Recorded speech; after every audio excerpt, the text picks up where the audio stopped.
మీరు ఏ ఇష్యూ అయినా పోతా ఉన్నారు. ఇష్యూ టేకప్ చేసి ముందుకు పోతా ఉన్నారు కదా! ఇది నిజంగా అక్కడ సమస్యను పరిష్కరించడం కోసమా? లేకపోతే మీ స్వలాభం కోసమా? బరాబర్ సమస్యను పరిష్కారం చేయడం కోసమే. పరిష్కారం అయితదా కాదా తర్వాత సంగతి. కానీ అందులో మీ స్వలాభం ఉన్నదా లేదా? స్వలాభం దేనికి ఉన్నది? ఏడు ఉన్నది అనుకుంటున్నావు? పొలిటికల్ ఎజెండా, ఎక్కడ పొలిటికల్ గా ఏమన్నా పొలిటికల్ ఎజెండా కావాలంటే ఇంతకుముందు ఎప్పుడో నేను అయిటోని కదా. నాకు నేనేందో కొత్తగా నిన్న మొన్న వచ్చి ఒక ఫ్యాన్స్ అసోసియేషన్ అట్లా పెట్టొచ్చిన బాపతోలం కాదు కదా. నేను మా ఫాదర్ నుంచి మాది పొలిటికల్ ఫ్యామిలీ. మా నాన్న ఫస్ట్. ఎందుకు కాలేకపోయినారు మీరు? నాకు పెద్దగా దానికన్నా సమస్యలు ఎక్కువ. నాకు తెలంగాణ మీద ఇంట్రెస్ట్.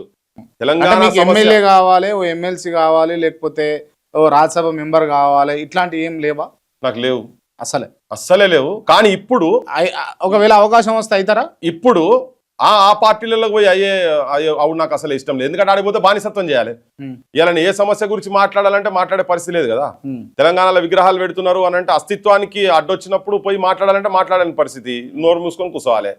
వెలుగుమట్ల ఇన్సిడెంట్ జరిగింది, వెలుగుమట్ల గురించి మాట్లాడద్దు, ఇండ్లు కూడా మాట్లాడద్దు, సపోర్ట్ చేయాలి.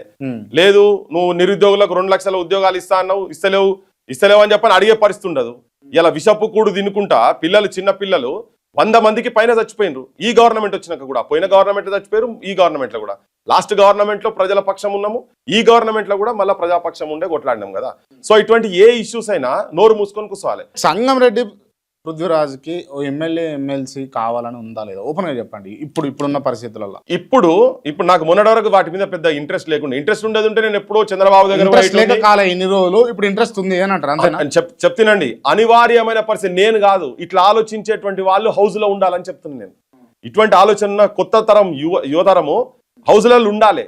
అట్లా ఉంటేనే పరిష్కారం అవుతాయి. ఒక్క ఎమ్మెల్యే కూడా, ఒక్క ఎంపీ కూడా నిరుద్యోగుల గురించి అవుట్ రైట్ గా నిలబడి మాట్లాడినోడు లేడు ఇప్పటికీ. చూడండి, రోడ్ల మీదకి వస్తూ నిన్న రాత్రి కూడా లాఠీ చార్జ్ అయింది. రాత్రి పిల్లల మీద, ఫ్రెష్ పిల్లల మీద పోలీస్ కానిస్టేబుల్, సబ్ ఇన్స్పెక్టర్లకు సంబంధించినటువంటి నోటిఫికేషన్లు 19,000 నోటిఫికేషన్లు ఉన్నాయి.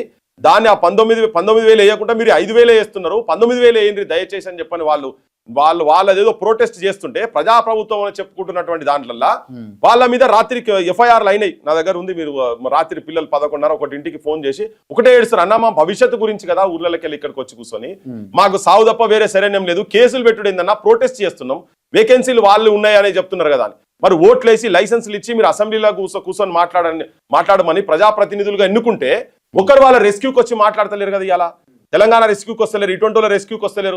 ఇలా బడులు బంద్ చేస్తున్నారు. 23,000 బడులు బంద్ చేస్తా అని ముఖ్యమంత్రి ప్రకటిస్తే ఒక్క 10 మంది ఎమ్మెల్యేలు బయటికి వచ్చి అట్లా బంద్ చేస్తావా అని చెప్పి నువ్వు మాట్లాడినోళ్ళరా? అన్ని రాజకీయ పార్టీల గురించి అడుగుతున్నాను నేను. ఆల్ పొలిటికల్ పార్టీస్ అనివార్యంగా ఉస్మానియా చదువుకున్నటువంటి చదువుకొని బయటకు వచ్చి ఎమ్మెల్యేలు అయినటువంటి వాళ్ళు కూడా నా యూనివర్సిటీ రిక్రూట్మెంట్ ఎందుకైతే లేదని చెప్పని అడుగుతలేరు. అందుకని అట్లా అడగాల్సిన అవసరం ఉంది.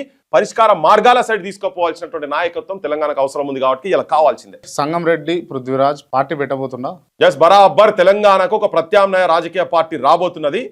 ప్రజల తరఫుకెళ్ళి వస్తుంది, ప్రజల మన్ననతో వస్తుంది. బరాబర్ ఆ లైన్ లో పనిచేస్తున్నాం. పెడుతున్నారా? పనిచేస్తున్నాం. పార్టీ నడపాలంటే ఆషామాషి కాదు కదా, డబ్బులు కావాలి. ఉన్నాయా మరి?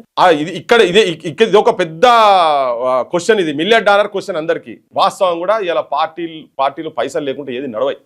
అది చేసి పెట్టిరు. అట్లా వాతావరణం చేసిరు. ఒక ఎమ్మెల్యే నిలబడితే 100 కోట్లు పెడుతుంది భయ్. కానీ మరి 100 కోట్లు పెట్టి నిలబడ్డ ఎమ్మెల్యే రేపు 200 కోట్లు, 300 కోట్లు, 500 కోట్లు, 1000 కోట్లు సంపాదిస్తున్నాడు. రాజకీయము, అధికారం అనేది ఒక దందా అయిపోయింది, బిజినెస్ అయిపోయింది, వైట్ కాలర్ బిజినెస్ అయిపోయింది. మొత్తం పాలిటీషియన్స్, నేను చాలా సిగ్గుపడి చెప్తున్నా, అందరు కూడా లంగ దందాలే చేస్తున్నారు మొత్తం పాలిటీషియన్స్ మొత్తం. సో అటువంటిది కాకుండా ప్రజలు పైసలు తీసుకొని ఓటేస్తే దొంగలు వచ్చి కూర్చుంటారు.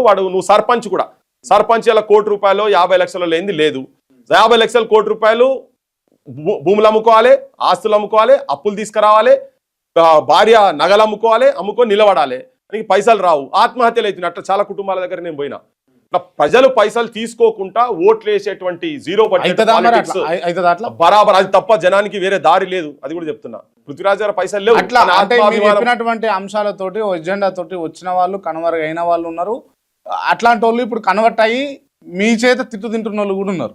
ఎవరు వాళ్ళు? సరే, ఎవరు అట్లా వచ్చి పైసలతోని కాకుండా దందాలు చేయకుండా చేసి నేను రాజకీయాలు చేస్తున్నా అన్నోళ్ళు నాకు తెలిసి అయితే గత 25-30 ఏళ్ల నుంచి అయితే నేను చూస్తున్న కాడికెళ్ళి అయితే ఏ రాజకీయ పవన్ పార్టీ రాలేదు. కళ్యాణ్ అని డిప్యూటీ సీఎం ఇప్పుడు ఆంధ్రప్రదేశ్ ఆయన అట్టనే వచ్చిండు అట్లనే చేసిండు ఆయన. పవన్ కళ్యాణ్ సామాన్య మనిషి అబ్బాయి, నువ్వు కూడా బడే చెప్తావు. ఆయన దగ్గర ఎన్ని పైసలు లేవు, కోట్లు 100 కోట్లు ఆయన దగ్గర. వాళ్ళు ఒక సినిమా తీస్తే 100 కోట్లు 150 కోట్లు 200 కోట్లు వాళ్ళకి వస్తూనే ఉన్నాయి కదా పైసలు. ఆయన మామూలు మనిషా? ఆయన హైదరాబాద్ లో ఒక వాడ కొంటాడు, అన్ని పైసలు ఆయన దగ్గర. చెప్పుకుంటారు వాళ్ళు బయటకు అట్లా. ఆయన లైఫ్ స్టైల్ ఏంది, ఆయన ఆలిషాన్ కథలు ఏంటిది. వాళ్ళు వచ్చి ఇంకోటి ప్రజారాజ్యం పార్టీ ఇక్కడ పెట్టినప్పుడు పైసలు ఉల్టా టికెట్లకు పైసలు తీసుకొని ఇచ్చారు కదా, అది జనానికి మొత్తం తెలుసు. అట్లనే వాళ్ళు బాగా బదనామైంది ఇక్కడ.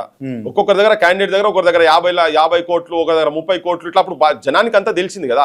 అట్లా చూసి అచ్చా చిరంజీవి పవన్ కళ్యాణ్ కూడా పైసలు తీసుకొని టికెట్లు ఇస్తారా అనేది వాళ్ళ మీద జనం లోపల కూడా అది వచ్చే వ్యతిరేకత భావన కూడా వచ్చింది కదా. అట్లా కొన్ని 100 కోట్లు వాళ్ళు సంపాదించారు అనేది కూడా అభియోగం వాళ్ళ మీద ఉన్నది కదా. వాళ్ళు తక్కువలు కాదు, ఆ సినిమా ఫీల్డ్ వాళ్ళు వాళ్ళంతా వాళ్ళ దగ్గర బొచ్చడు పైసలు ఉన్నాయి. నువ్వు ఆ ఎగ్జాంపుల్ అది తప్ప ఎగ్జాంపుల్.